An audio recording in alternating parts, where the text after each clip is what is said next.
Hello, this is James St. James, and in this episode we're going to be talking about how the body works.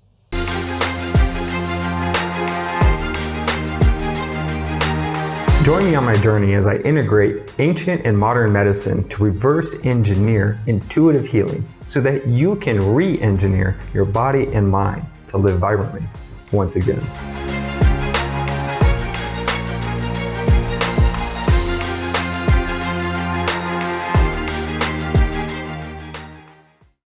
This is going to be a very broad stroke overview of how the body works according to the healer model, as it's coming from the perspective of a biomedical engineer and also a healer to describe to you in the most basic way so that you can understand exactly here's what's happening inside my body, here's how the different components fit together, work together on a biomechanical level, a physiological level, and then also a bioelectrical level, so that you can understand exactly what's happening and you can understand what's happening to you specifically so that you can create an effective strategy to heal yourself using the tools that you have available. This all might seem overwhelming, or like maybe you're confused about certain aspects, or it seems like I've missed a number of things. It's because this is just really a broad overview. To understand how the body works is going to take many hours. But in just the time that we have in this video, hopefully this gives you a more clear understanding of just how the body functions so that you can understand the patterns by which it operates and how to conceptualize it in an easy way that works not only on a physiological level, but patterns that can determine like what kind of emotions that we feel, what kind of postures affect those emotions, what kind of injuries will affect those emotions, and how we feel throughout the day is going to be governed by our organs' functionality, the electrical pathways in our body, how we posture ourselves. All of these things are the determining factors for our some experience as a human being moving through this world. And when we understand exactly how this being works and how it's functioning, well, then you have the opportunity to articulate the way that you experience life. The human body is composed of mainly 3 dimensions. Those dimensions are the electrical, the physiological, and the biomechanical. In understanding how to manipulate or change those 3 levels, you can create change in the human body.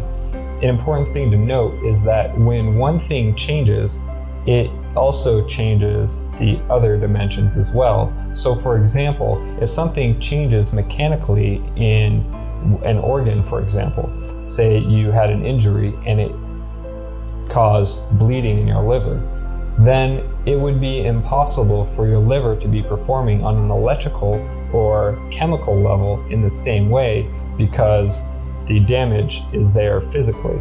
And the same goes for chemical. If you introduce a drug into the liver, it will change its physiological processes, and then so not only the chemical side of it changes, but the electrical components or the electrical aspects of that organ will change, as well as the physical nature of the organ will change. Even one's posture might change. An example is if you drink caffeine, you can notice maybe you stand a little more upright, maybe you're a little hunched forward, like in a get up and go fashion. And this is just an example of how the various dimensions all work in a one-to-one relationship, so that if something is happening on an emotional or mental level, it will also affect your biochemistry and affect your physicality. The easy way to understand this is, say, if you think of happiness, you might sit in a certain posture. If you think of being angry, your body might go into a different posture, and you'll feel different. This is just a small example of how you can see for yourself that these 3 levels of existence for the human body all work together and cannot be separated. We use this in healing because if you don't have a way to heal this particular part of your body through a chemical way or an electrical way, you can use a mechanical way. Or if you can't do it through a mechanical way, you can use a chemical way. And through this, you can create more effective healing strategies by just knowing what resources you have available and what avenues you can direct your efforts.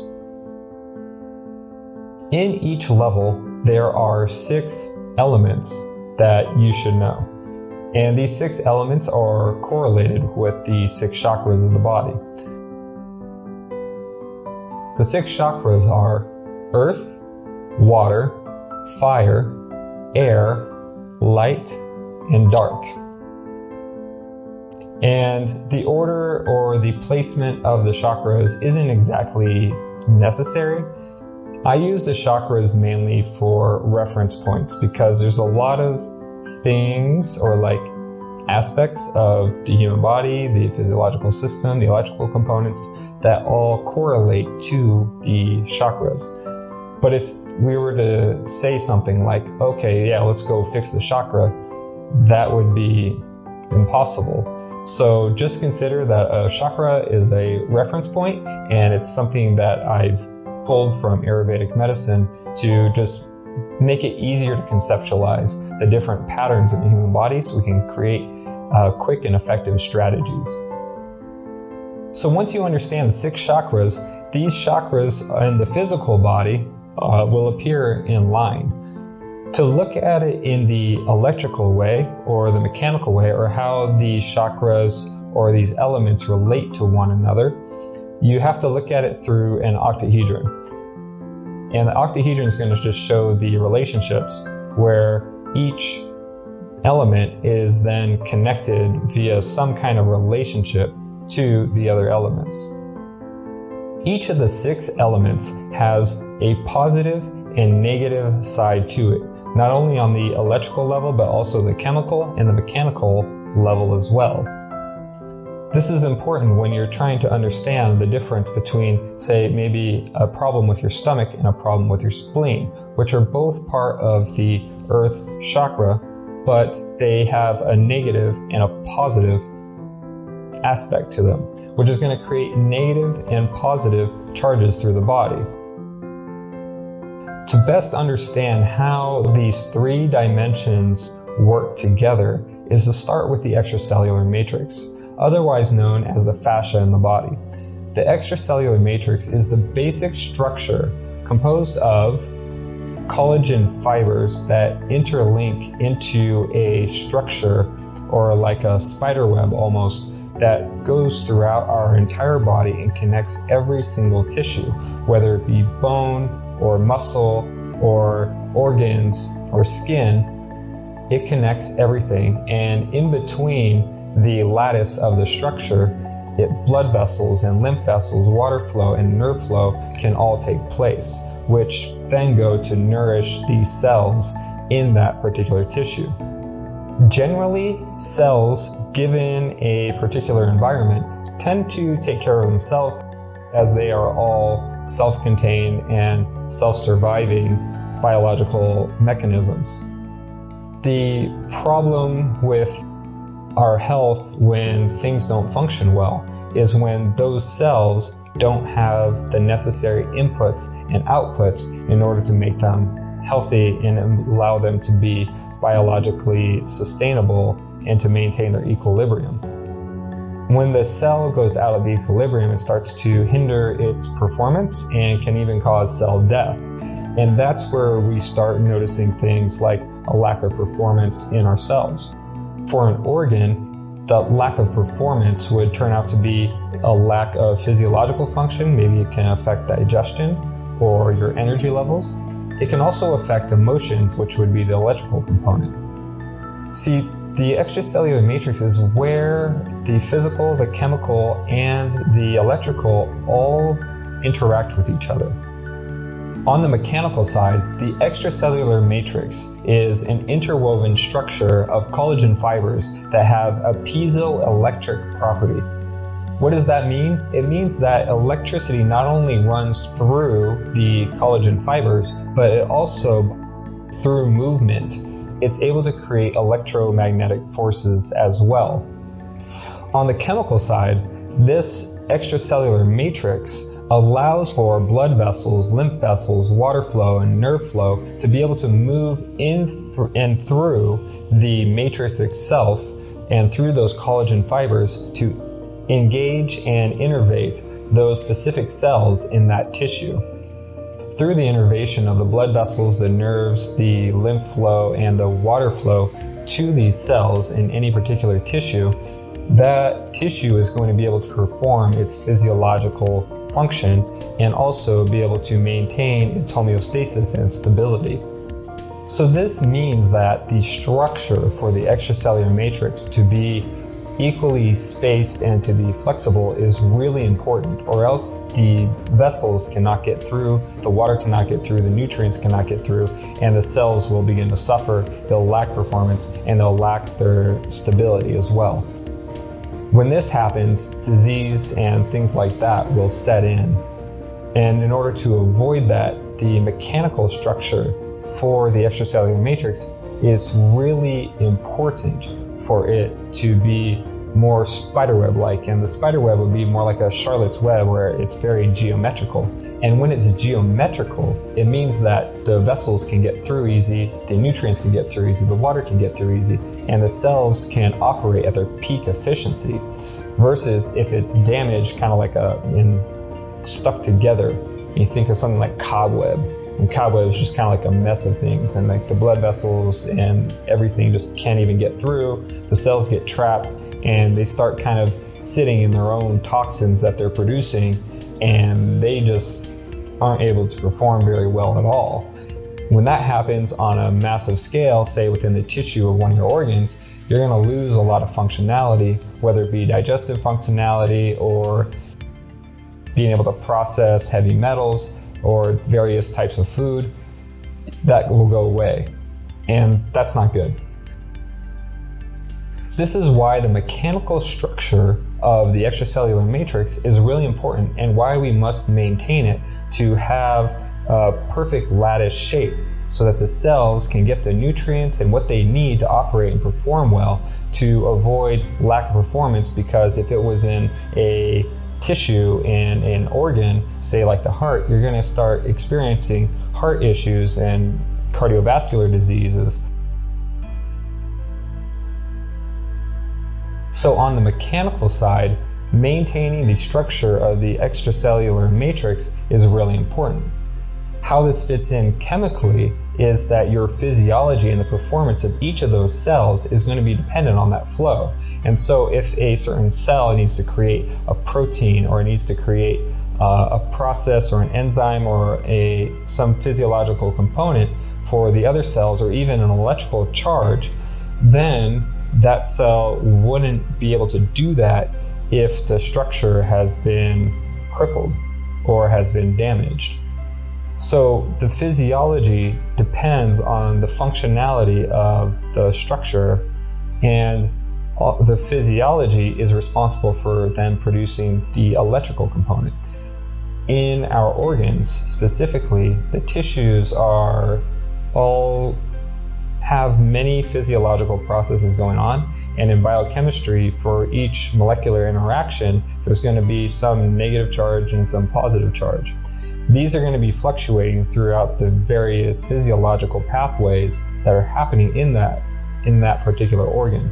And then from that, an overall charge that's going to be going through various waves throughout time, much like music. In a song, you're going to have many notes and many instruments all moving, hopefully in harmony, so that it creates a beautiful song for you to hear. And just like that, hopefully, if the physiological processes are all happening in sync with healthy tissue, that the organ is going to produce electrical charges through the extracellular matrix to the other organs, to the rest of the body through the electrical channels, that is in a perfect harmony and perfect sound. And that brings us to the last component, which is the electrical channels. And those channels in Chinese medicine and Ayurvedic medicine are termed as the meridians. There are 12 plus 1 major electrical channels in the body. Each of those channels has 2 elements, the positive and negative, to correlate with the 6 elements. You're going to see these 6 elements for each of the levels. So not only do we have the electrical channels, which are broken apart into 6 elements with both the positive and negative, but on the chemical side, the organs are of 6 elements broken into 2 elements, the positive and negative. As well as on the mechanical side, we have what are called sinew channels. And those also are broken apart into 6 elements with both the positive and negative. The sinew channels are kind of like the suspension bridge, but for the human body. Now, everywhere the extracellular matrix is strong and it's holding you together, but there's specific areas of the body where it's more like a tendon or something like that, but it's not a tendon. It's just a really strong cable-like fiber of the collagen fibers in a high amount of density that holds most of the body's tension, whether it be from the feet to the head or from the hands to the head.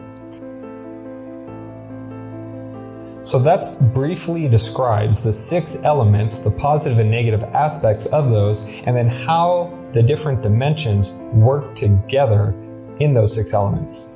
The next thing is that each of the elements has certain patterns and certain ways that each element interacts with the other elements.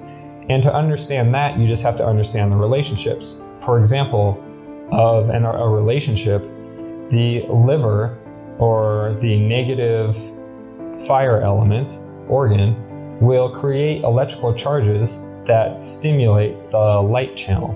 And the light channel will then go from negative to the positive aspect of the negative organ, which will be the heart. And so the liver, when it's experiencing its positive emotion, which is fun, it will be likely to create the positive emotion of the heart, which is joy. Through these kind of relationships, we can understand, based on the emotions that someone feels, exactly where the disruptions are coming from in terms of going from one organ and then how that organ is passing, in this case, the electrical charges of emotion to the other organ. There are 5 key relationships that we can draw between elements, and those relationships are going to pertain only to that specific dimension, whether you're looking at it on an energetic level, a physiological level, or a mechanical level.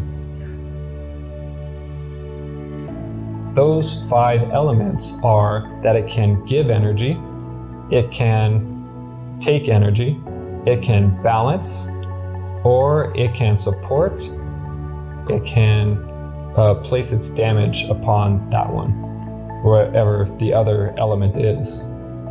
And through understanding this model and how each of the elements work together, then you can understand the patterns by which the body can hold stress.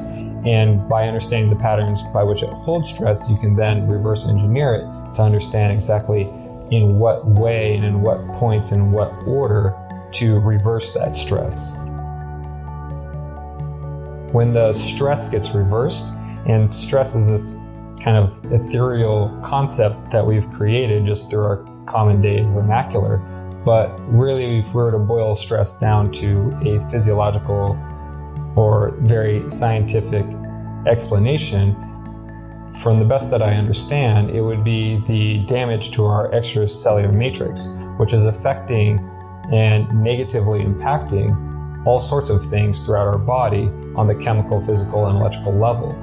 And for that reason, we need to fix the extracellular matrix in our body, or at least focus on that first, so that all 3 dimensions can work really well, and especially to have all the elements to be in balance and working so that you can perform the physiological functions from each organ, from each area of your body, from each electrical channel, and mechanically as well.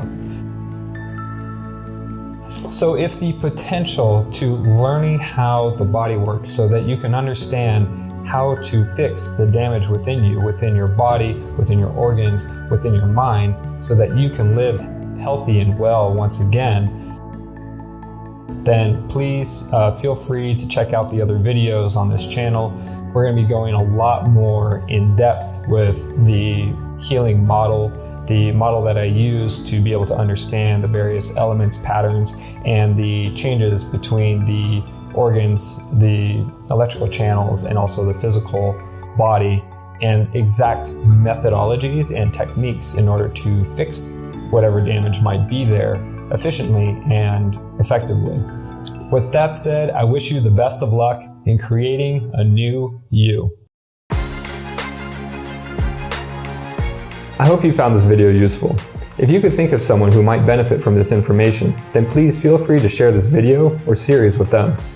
Also, please feel free to check out the other videos in this channel, as we're producing almost a video a week with the intention of bringing you tools to help you transform your mind so that you can improve your mental and physical performance.